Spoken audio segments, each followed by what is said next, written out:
നവകേരളത്തിന് പുതുവഴി വെട്ടാനായി പുതുരക്തത്തെ സംസ്ഥാന കമ്മിറ്റിയിലേക്ക് എടുത്തു എന്നൊക്കെ അവകാശപ്പെടുമ്പോഴും ജനകീയ നേതാക്കൾ പലരെയും ഇത്തവണയും സംസ്ഥാന സെക്രട്ടേറിയറ്റിലേക്കോ മറ്റോ എടുത്തിട്ടില്ല എന്നത് ശ്രദ്ധേയമാണ്. പി ജയരാജനെ ഒഴിവാക്കിയത് തന്നെയാണ് അദ്ദേഹത്തിൻ്റെ മകൻ ജയിൻ രാജ് അടക്കമുള്ള കണ്ണൂരിലെ സഖാക്കളെ ചൊടിപ്പിച്ചിരിക്കുന്നത്. വടകരയിൽ കെ മുരളീധരനോട് മത്സരിക്കാനായി ജില്ലാ സെക്രട്ടറി സ്ഥാനം ഒഴിവാക്കി അദ്ദേഹം സ്ഥാനാർത്ഥി ആയപ്പോൾ മത്സരത്തിന് ശേഷം അദ്ദേഹത്തെ സെക്രട്ടറി സ്ഥാനത്തേക്ക് മടക്കിക്കൊണ്ടുവരികയാണ് സാധാരണ പതിവ്. പക്ഷേ പകരം എം വി ജയരാജനെ സെക്രട്ടറി ആക്കുകയാണ് ചെയ്തത്. അതേ എം വി ജയരാജൻ ഇപ്പോൾ സംസ്ഥാന സെക്രട്ടേറിയറ്റിലേക്ക് എത്തുകയും ചെയ്തു. കണ്ണൂരിലെ ഏറ്റവും പോപ്പുലറായ സഖാക്കളുടെ പ്രിയപ്പെട്ട നേതാവ് തന്നെയാണ് പി ജയരാജൻ. അപ്പോൾ പി ജയരാജനെ സെക്രട്ടേറിയറ്റിൽ നിന്ന് ഒഴിവാക്കിയതോടെ അദ്ദേഹത്തിന് 75 വയസ്സ് തികയാൻ ഇനി അടുത്ത സമ്മേളന കാലം വരെ കാത്തിരുന്നാൽ അദ്ദേഹത്തിന് 75 വയസ്സാകും. ഇപ്പോൾ 72 വയസ്സുണ്ട്. 27 കൊല്ലമായി അദ്ദേഹം സംസ്ഥാന കമ്മിറ്റി അംഗമാണ്. 27 വർഷം സംസ്ഥാന കമ്മിറ്റിയിൽ അംഗമായ ഒരു ജനകീയ നേതാവിന് എന്തുകൊണ്ടാണ് CPM-ൻ്റെ സെക്രട്ടേറിയറ്റിലേക്ക് എത്താൻ കഴിയാത്തത് എന്നത് പരിശോധിക്കപ്പെടേണ്ടതാണ്. നേരത്തെ എം വി ഗോവിന്ദൻ്റെ ഭാര്യ പ്രസിഡൻ്റായ പഞ്ചായത്തിലുണ്ടായ വ്യവസായിയുടെ മരണവുമായി ബന്ധപ്പെട്ട വിവാദങ്ങളിൽ, ആത്മഹത്യയുമായി ബന്ധപ്പെട്ട വിവാദങ്ങളിൽ പി ജയരാജൻ ഇടപെട്ടിരുന്നു. അന്ന്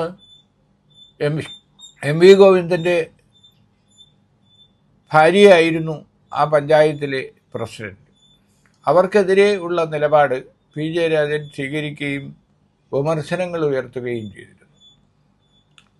ഇതെല്ലാം കൂടി കൂട്ടി വായിക്കുമ്പോൾ ജയരാജനെ ഒഴിവാക്കിയത് ബോധപൂർവം ആണെന്ന് കരുതാം. മാത്രമല്ല, കണ്ണൂർ ജില്ലാ സെക്രട്ടറിമാരായിരുന്നവരെല്ലാം അതിനുശേഷം സെക്രട്ടേറിയറ്റിൽ എത്തിയിട്ടുണ്ട്.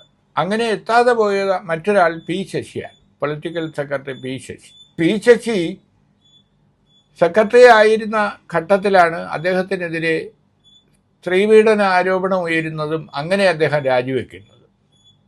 അതുകൊണ്ടാവണം അദ്ദേഹത്തിനെ അക്കാലത്ത് സെക്രട്ടേറിയറ്റിലേക്ക് എടുക്കാതിരുന്നത്. അതിനുശേഷം അദ്ദേഹത്തെ സംസ്ഥാന കമ്മിറ്റിയിലേക്ക് എടുക്കുകയും ചെയ്തു.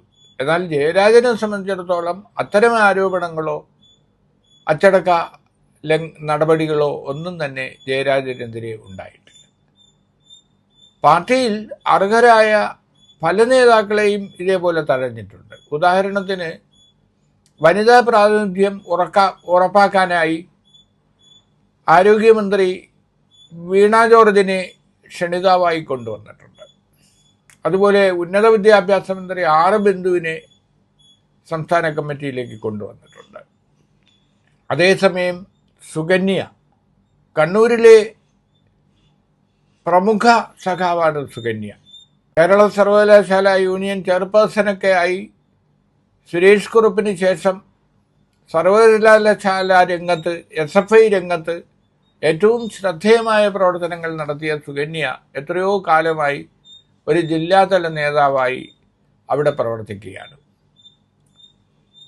അവരുടെ ഭർത്താവായ ജെയിംസ് മാത്യു ആകട്ടെ കഴിഞ്ഞ സംസ്ഥാന സമിതിയിൽ തനിക്ക് അംഗത്വം വേണ്ട, സംസ്ഥാന കമ്മിറ്റിയിൽ പ്രവർത്തിക്കാൻ തനിക്ക് താല്പര്യമില്ല, കാരണം തനിക്ക് തൻ്റെ ബിസിനസ് കാര്യങ്ങളുമായി പോകണം എന്ന് ആവശ്യപ്പെടുകയാണ്. അങ്ങനെ മാറി നിൽക്കുകയാണ് ചെയ്തത്. അപ്പോൾ സുകന്യയെ ഒഴിവാക്കിയതിനെതിരെയും കണ്ണൂരിൽ പ്രതിഷേധങ്ങൾ ഉയർന്നിട്ടുണ്ട്.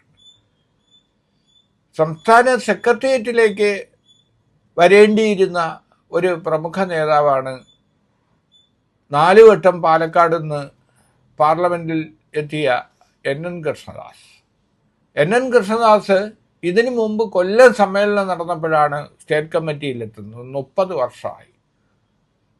വർഷമായി സംസ്ഥാന കമ്മിറ്റി അംഗമായ NN കൃഷ്ണദാസിനെ പോലെയുള്ള ജനകീയ നേതാക്കളെയും അവഗണിച്ചു എന്നത് ഒരു നല്ല കാര്യമായി ആരും പറയില്ല. അപ്പോൾ അതേസമയം സംസ്ഥാന കമ്മിറ്റിയിലേക്ക് AKG സെൻറ്ററിലെ ഓഫീസ് സെക്രട്ടറിയായ ബിജു കണ്ടക്കൈ അദ്ദേഹം സംസ്ഥാന കമ്മിറ്റിയിലേക്ക് എത്തിയിട്ടുണ്ട്. അതുപോലെ തിരുവനന്തപുരത്തെ MLA ആയ DK മുരളി സംസ്ഥാന കമ്മിറ്റിയിലേക്ക് എത്തിയിട്ടുണ്ട്. ജോൺ ബ്രിട്ടാസ്, മാധ്യമപ്രവർത്തകൻ കൂടിയായ ജോൺ ബ്രിട്ടാസിനെ സ്ഥിരം അംഗമാക്കി മാറ്റിയിട്ടുണ്ട്.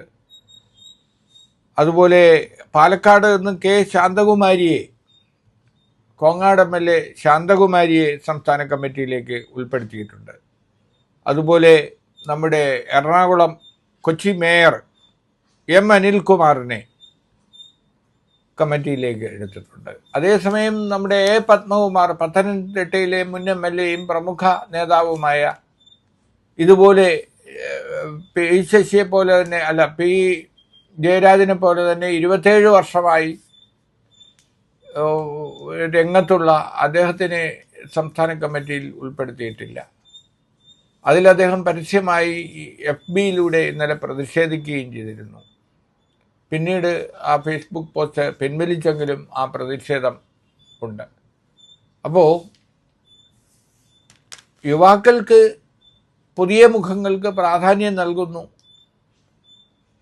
മാറുന്ന കാലത്ത് മാറുന്ന രാഷ്ട്രീയ ലൈൻ മാത്രമല്ല, പൊതു നേതൃത്വവും രംഗത്ത് വരുന്നു എന്നൊക്കെ പറയുന്നുണ്ടെങ്കിലും പാരമ്പര്യവും അർഹതയും അവഗണിച്ചുകൊണ്ട് പലരെയും കൊണ്ടുവരുന്നു എന്നതാണ് യാഥാർത്ഥ്യം. ഈ സമ്മേളനത്തിൽ ഏറ്റവും കൂടുതൽ പ്രതിഫലിച്ചത് സീതാറാം യെച്ചൂരിയുടെയും കോടിയേരി ബാലകൃഷ്ണൻ്റെയും അഭാവമാണ്. വളരെ ജനകീയനായിരുന്ന കേരളത്തിലെ നേതാവായിരുന്നു മുൻ സംസ്ഥാന സെക്രട്ടറി കോടിയേരി. സമ്മേളന പ്രതിനിധികൾ ഓരോ ഘട്ടത്തിലും യെച്ചൂരിയുടെയും കോടിയേരിയുടെയും അഭാവം ഓർക്കുകയും അവർ ഉണ്ടായിരുന്നെങ്കിൽ എന്ന് പരസ്പരം പറയുകയും ചെയ്യുന്നത് കാണാമായിരുന്നു എന്നാണ് പറയുന്നത്. കാരണം യെച്ചൂരി എപ്പോഴും BJP നിലപാടുകൾക്ക് എതിരെ ശക്തമായ നിലപാടാണ് സ്വീകരിച്ചിരുന്നത്. ഫാസിസ്റ്റ് ഭരണകൂടമാണ് മോദി സർക്കാരിൻ്റേതെന്നും അതുകൊണ്ട് മോദി സർക്കാരിനെതിരെയുള്ള BJPക്കെതിരെയുള്ള പ്രക്ഷോഭങ്ങളിൽ കോൺഗ്രസുമായി യോജിച്ച് മുന്നോട്ട് പോകണം എന്ന് വാശി പിടിക്കുകയും അതിൻ്റെ ഫലമായിട്ടാണ് ഇന്ത്യ മുന്നണി രൂപം കൊള്ളുകയും ഇന്ത്യ മുന്നണി രൂപം കൊള്ളുന്നതിൽ നിർണായക പങ്ക് വഹിച്ച ആളാണ് യെച്ചൂരി. യെച്ചൂരിയുടെ മരണസമയത്ത് അത്തരം കാര്യങ്ങൾ രാഹുൽ ഗാന്ധി ഓർക്കുകയും ചെയ്തിരുന്നു. കോടിയേരിയാകട്ടെ എല്ലാ ഘടകകക്ഷികളെയും ഒന്നിച്ചു കൊണ്ടുപോകാൻ കഴിയുന്ന CPM സംസ്ഥാന സെക്രട്ടറിമാരിൽ ഏറ്റവും സൗമ്യനായ ഒരു നേതാവായിരുന്നു കോടിയേരി. അപ്പോൾ കോടിയേരിയുടെ അഭാവവും സീതാറാം യെച്ചൂരിയുടെ അഭാവവും